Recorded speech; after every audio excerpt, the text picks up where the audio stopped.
Shalom Uvracha.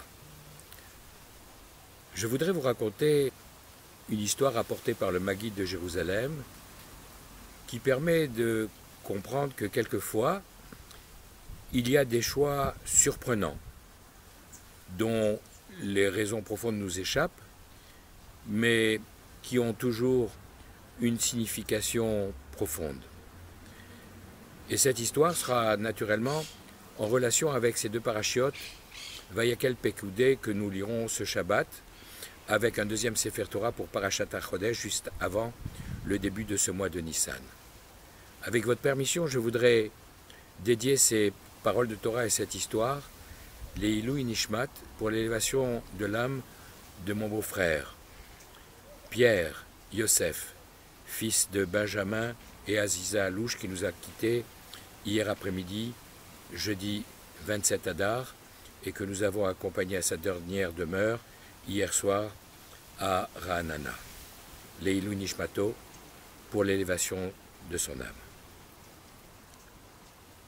Il y avait, dans la première partie du XIXe siècle, un personnage qui s'appelait Rabbi Shmuel Shtartson, qu'on appelait le Rashash, comme celui que le monde oriental connaissait, mais c'était un rave lituanien, qui était extrêmement connu, d'une part par ses gloses et ses commentaires sur l'ensemble du Talmud, les annotations qui se trouvent dans de nombreuses éditions en marge, et c'était un homme également d'une grande richesse, qui était extrêmement généreux, non seulement avec ses biens propres, mais également, comme cela nous est recommandé par la halakha, au travers du temps qu'il y consacrait. Et c'est dans ce cadre qu'il était le responsable d'un gmar, d'une caisse de bienfaisance qui faisait des prêts naturellement sans intérêt à tous ceux qui étaient dans le besoin. Il était extrêmement scrupuleux, il notait sur un carnet le nom de l'emprunteur, la date, la somme, la date à laquelle il devait rembourser, et comme il s'agissait non pas de son argent, mais de la caisse commune, il était particulièrement strict, particulièrement vigilant, et il relançait les retardataires en leur demandant d'exécuter leur engagement. Cet homme, ce rave, qui était connu pour ses grandes connaissances, pour sa position sociale extrêmement élevée, avait un gendre qui était d'extraction modeste, qui venait d'une famille un peu simple et qui n'était pas particulièrement remarquable par son niveau d'étude de Torah. Et certains pouvaient s'interroger sur le choix d'un tel gendre alors qu'il aurait pu prétendre pour sa fille à un parti beaucoup plus prestigieux et au niveau social et au niveau des connaissances de la Torah. Voici l'histoire qui permet de comprendre ce choix. Un jour, un simple tailleur se trouva en difficulté et vint solliciter un prêt auprès du Rashash. Celui-ci, après l'interrogatoire d'usage, lui prêta la somme demandée, l'inscrivit naturellement dans son carnet avec toutes les précisions habituelles et lui demanda, compte tenu de l'importance de la somme, de tenir son engagement de manière scrupuleuse. Le tailleur, lorsque la date arriva, vint avec la somme et tapa à la porte du Rashash. Celui-ci était plongé dans une étude particulièrement ardue. Il y avait sur la table un certain nombre de livres qui étaient ouverts, dans lesquels il se plongeait pour essayer de trouver la réponse à sa question, mais il n'avait pas encore d'éléments suffisants pour apaiser sa curiosité et calmer les points d'interrogation qui soulevaient encore. Le tailleur frappa à nouveau à la porte parce que personne ne répondait. Et à la troisième fois, il entendit une voix qui dit « Oui, entrez ». Il poussa la porte et trouva le Rav plongé dans ses livres, prêtant à peine attention à lui, et n'osant pas le déranger plus que cela. Il dit, « Rabbi, je suis venu vous rendre la somme que vous m'avez prêtée. Voilà, je la dépose. Oui, oui, mettez-les là, mettez-les là. Vous le noterez? Oui, oui, je noterai ça plus tard. » Et le Rav continua à rechercher dans les livres la solution à son problème. Il chercha encore pendant longtemps, et le tailleur, voyant que ça ne servait à rien qu'il reste ici, partit sur la pointe des pieds pour ne pas le déranger davantage. La recherche du Rav dura encore des heures, prenant d'autres livres. Et quand enfin il trouva la réponse qu'il recherchait, son visage s'éclaira d'une lumière extraordinaire, et enfin apaisé, il referma tous ses livres et les rangea. Naturellement, les billets que le tailleur lui avait remis se trouvèrent ainsi enfermés dans l'un des livres de son étude. Quelques jours plus tard, consultant son carnet, le Rachach s'aperçut que cette somme importante n'avait pas été, au moins dans le carnet, remboursée. Il attendit encore un peu et puis convoqua le tailleur et lui dit « Écoutez, le délai est maintenant largement dépassé, il serait temps que vous vous acquittiez de votre obligation et que vous me remboursiez cette somme. » Le tailleur pâlit et lui dit « Mais, Rabbi, rappelez-vous, je suis venu vous rembourser, vous étiez plongé dans votre étude, mais je vous ai rendu les billets. » « Comment? Tu veux dire que tu m'aurais rendu les billets et que je ne l'aurais pas marqué sur mon carnet? Mais c'est impossible. Regarde, voilà mon carnet où je note tout très scrupuleusement et il n'y a rien d'inscrit. Mais Rabbi, je vous ai rendu ces billets, j'en suis certain. Écoute, si tu es gêné, si tu as quelques difficultés, je peux t'accorder un délai supplémentaire, mais n'essaye pas de me dire des choses qui ne sont pas le reflet de la réalité. Écoutez, Rabbi, je suis prêt à vous jurer. Je vais te traîner devant le Din Torah si tu persistes dans ton affirmation. Et ils se retrouvèrent devant le Beth Din, devant le tribunal rabbinique, où les faits furent exposés, et où le tailleur s'apprêtait à jurer en disant « Puisque vous, les juges, vous me le demandez, je suis prêt à faire serment que j'ai rendu cette somme pour être acquitté de mon obligation. » À ce moment-là, le Rachach lui dit « Écoute, je vois que tu es tellement sous pression que tu es prêt à faire un parjure pour sortir de ce mauvais pas, mais moi je n'accepterai pas que tu te fasses cette transgression supplémentaire. Alors, c'est pas grave. Je rembourse cette somme de ma poche, mais je ne veux pas que tu fasses un faux serment. Mais c'est pas... Stop, ça suffit. Voilà, c'est moi qui rembourse de ma propre poche les fonds de cette caisse commune pour t'éviter cela. » Alors, naturellement, le bruit se répandit dans toute la communauté et notre brave tailleur devient rapidement un paria que tout le monde insultait. Oui, c'est un voleur, c'est un menteur, c'est quelqu'un qui a osé dire que le Rav n'avait pas noté le remboursement de son prêt parce qu'il se trouvait lui-même en difficulté. Les gens commencèrent à ne plus lui faire confiance, ne plus lui confier de travail, et ses ressources commencèrent à péricliter à nouveau.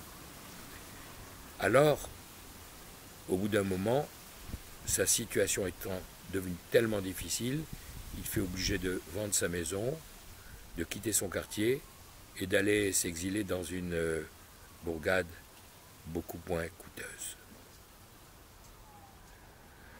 Les mois, les années passèrent, et quelque temps plus tard, il se trouve que le rabbi eut besoin de ce même livre dans le cadre de ses études. Il l'ouvrit. Là, qu'est-ce qu'il vit? Ces fameux billets qui avaient été enfermés dans le livre. En un instant, il s'est rappelé de la scène, comment il était plongé dans son étude. Mais oui, le tailleur avait dit vrai, il avait rapporté les billets. Et lui avait affirmé le contraire. Il faut absolument que je répare. Il retourna à la maison du tailleur, qui n'habitait plus là.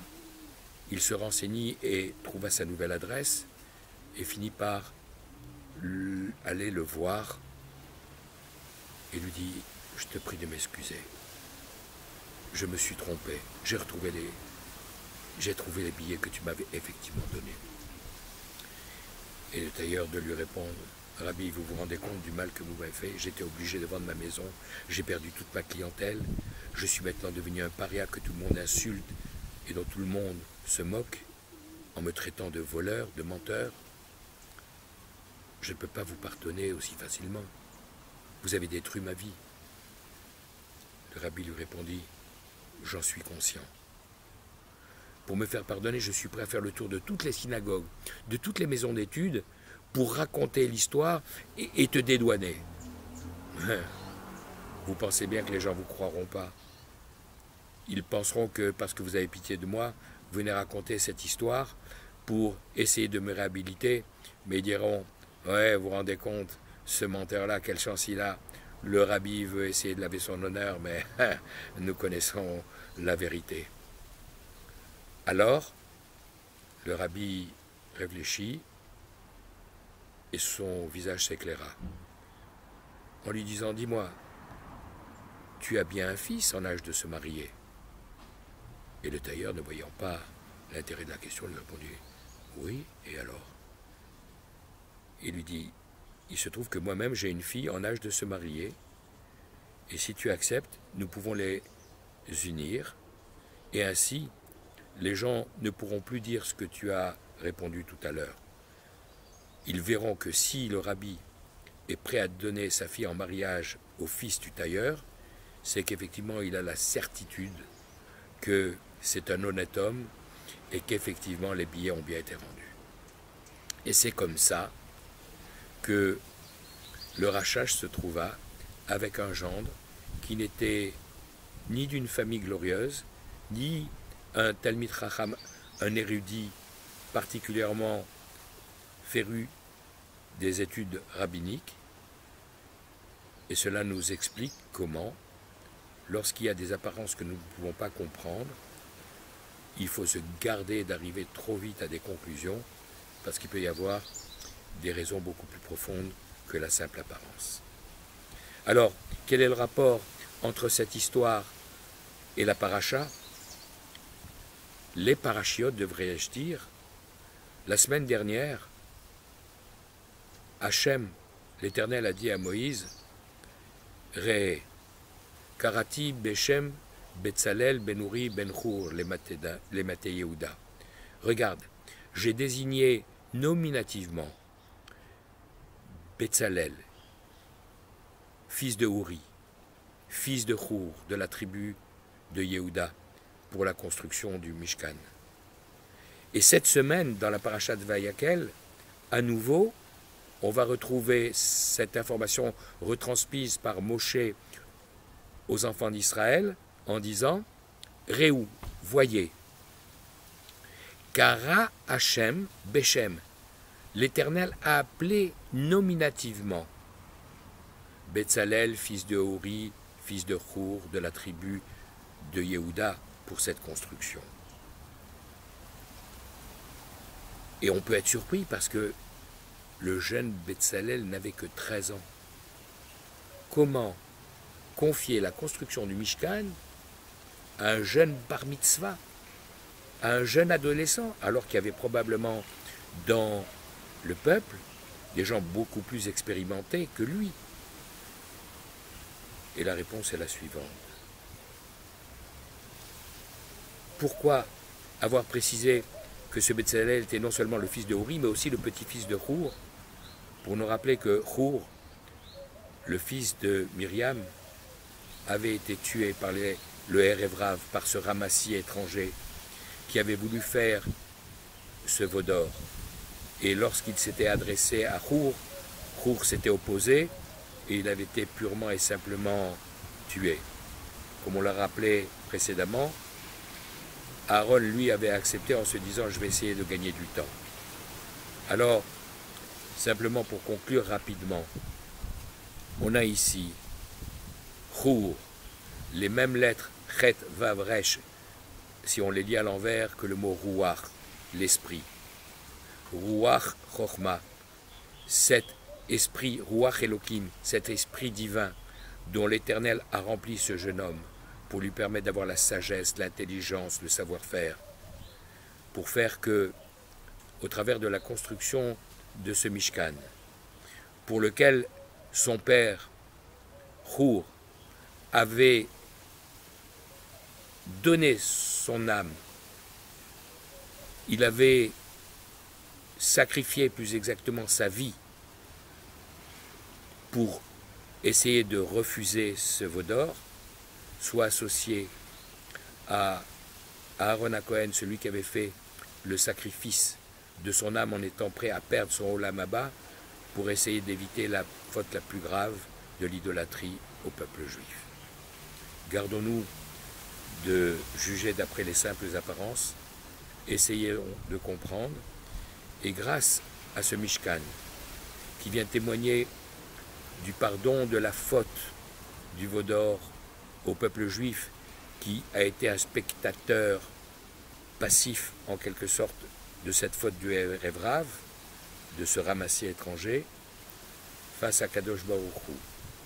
Que ce Mishkan, qui est la préfiguration du troisième temple de Jérusalem que nous attendons, nous apporte le pardon de Dieu, nous apporte l'expiation de cette faute, nous apporte la Géoula, la délivrance, en attendant l'arrivée du Mashiach et la résurrection des morts qui nous permettra de retrouver tous ces êtres chers qui nous ont quittés et qu'il nous tarde de retrouver. Shabbat Shalom, Bracha ve'atzlacha. Kol Tuv.